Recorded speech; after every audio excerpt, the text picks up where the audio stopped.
Good morning and happy Sunday, everybody. I am wearing the same sweatshirt that I was wearing yesterday to the card show. So sue me. It's early Sunday morning, actually later than normal. I slept in a little bit this morning.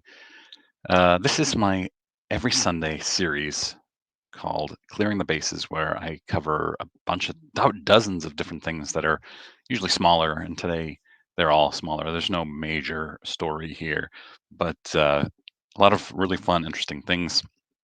I'm actually going to say this might be shorter than it usually is. So we are going to jump in here. Let me share my screen. All right. First of all, this video is sponsored by The Penny Sleever. You can get the best supplies in the industry, what I consider cheaper than the alternatives as well, less expensive, I should say, on thepennysleever.com using my code JWH for 10% off your first order. Link is in the description of this video. They have uh, great one touches semi rigids, which I think are the best, bar none. There's not even close. The top loaders are great, sleeves, great stuff. Strong recommend. Make sure you check them out in the description. Now, this I found really interesting. So this person took a Shohei Ohtani Bowman Chrome rookie that was autographed with a normal autograph on it, and he wiped off the autograph and then took it and had Shohei re-sign it in Kanji. It's very interesting, right? It's so somebody asked why wipe the autograph? Why not have him sign in Kanji on a non-auto Bowman rookie or any non-auto card with white space? And he said the honest reason is because of the rarity. So he said there are a few Kanji autos out there on non-auto cards, but I wanted to risk getting this one done as most people would not take the chance like I did. He's right.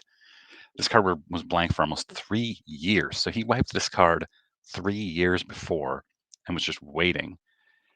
It was extremely frustrating, and I regretted it until the day I was finally able to get it done. It was an idea I pondered for years, even before I knew I had the chance to ever get it in his hands. In my opinion, it's a grail. It's true. It's extraordinarily rare, and it took serious guts to do this. In my opinion, to wipe the autograph on his Bowman Chrome rookie and hope to get the opportunity to get him to re-sign it. Crazy. And then that he would agree to re-sign it in Kanji. It's bonkers. Good for this guy. That is not a risk I would be taking personally. Let me know in comments if that's a risk you would take. I mean, if you know you have a chance to get it done and he's going to sign it in Kanji, maybe, but to have waited 3 years, it's crazy. Then we have this person. I don't know who this is, but calling this Topps thing a misleading scam. They show only an image of Shohei Ohtani for this confetti card and no others, but in reality, he's one of 5 subjects. People rush to buy it, but really only have a 1 in 5 shot of getting a baseball Jesus card. You know, I'm very critical, consistently critical of Topps. I'm not sure I agree with this here. I see his point, but they're going to advertise it with the best card, which is the 1 of 1 Shohei. They're not showing all the potential cards.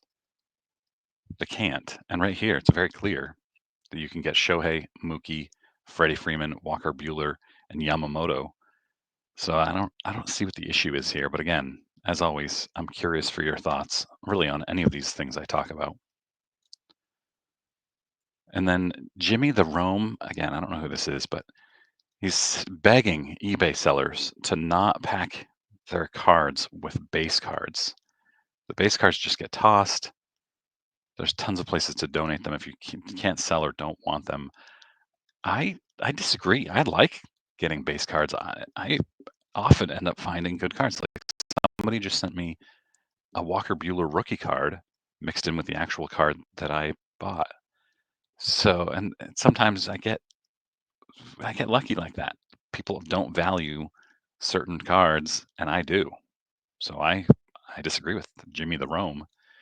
And so does this person. He says, I strategically put the same team of the player they bought, and I get nothing but thanks and appreciation. I'm going to keep doing it. Yeah, that makes sense. Let me know what you guys think in comments. This Rickey Henderson, PSA 10. I mostly add this because I know I'm going to get a dozen comments from people saying this is classic PSA pop control. But this is PSA Pop 10, PSA 10 Rickey Henderson from the Dimitri Young collection, just sold on Golden for $136,000 yesterday, last night. 136 grand. So I wondered, well, how much does this usually go for? And it's right around there. Actually, the last one sold for 135, 144 last year. During the peak, it sold for 180, but that was a PWCC auction on eBay, and we know how those turned out. But there was one here, Heritage, for 168. So, but before the pandemic, they were selling for 25,000, and now they're 135. And then this Shohei, Beckett is alive. If you have a black label 10. Final sale price on this 2018 Bowman Chrome rookie autographs orange refractor Shohei. It's a 1010 pristine 10. $533,000. New record for any Shohei Ohtani card. I'm sharing this mostly because I tend to call Beckett dead, and they if you have a black label, you can still sell them for a lot. Black labels are still considered the crown jewel of the hobby, I guess. An original copy of the document that banned Pete Rose from baseball sold for $408,000, signed by Bart Giamatti, Pete Rose. So that's interesting. And then, yes, so I have this coming up in a little bit. That was from the Collectibles Guru, but I actually brought up the sales so you can see. Let's just skip to those now. Let's do that. Da, da, da, da. All right, so Anthony Richardson. This is his RPA. I found this an interesting case. His RPA sold for number to 99, sold for $2,025 a couple of weeks ago. When was this? October 18th. And then he was benched for Joe Flacco, I believe. And now it's sold for, oh man, I hate how eBay does this. I had it up here, and then they close the one you have open and show you another one. Anyway, it sold for $625 from 2000. So crazy drop in just a couple of weeks because he got benched, and makes you wonder how those Anthony Richardson investors are feeling. Speaking of investors, 1999 Sports Illustrated for Kids Serena Williams PSA 10 Pop 9 sold for $117,000 during the pandemic. Last week it sold for $15,000. Massive drop. That is, I don't know if I would call it surprising. It's crazy. Now we have this select Caitlin Clark gold vinyl, basically a superfractor, one of one autograph 1010, just came out of the PSA grading room. Not something that I would be interested in buying ever, but still cool to see.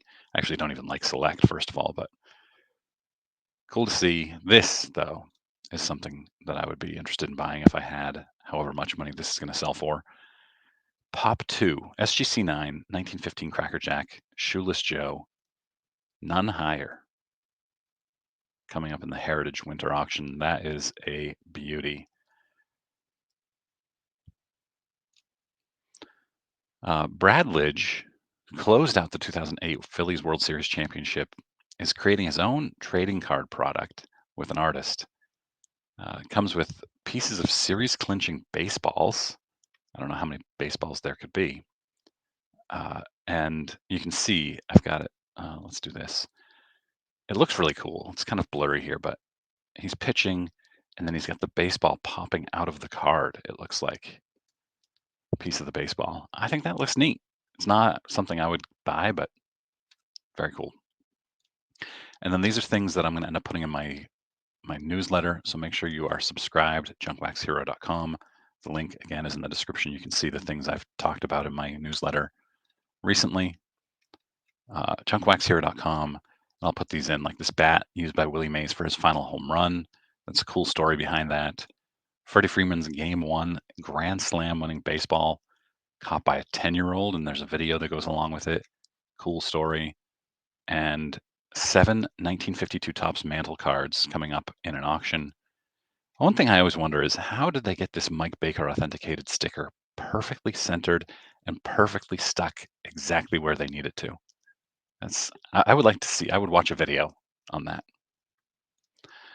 And then Sports Card Radio has this report of a shop owner accused of stealing $1 million in pre-orders, and there's a response from the store owner.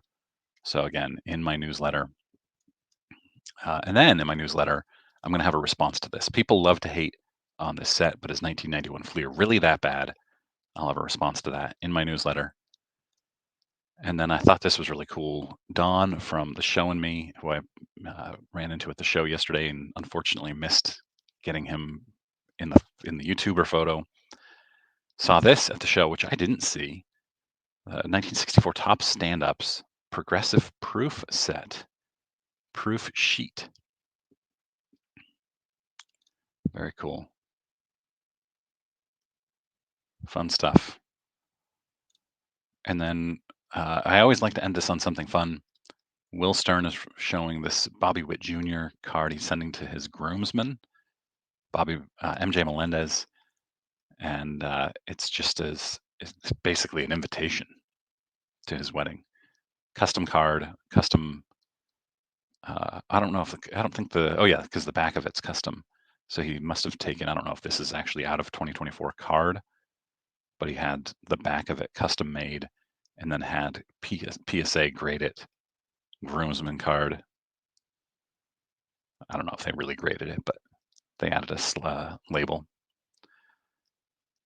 And somebody shows that it's a pop 2. I wonder how that could be. Yeah. Oh, and then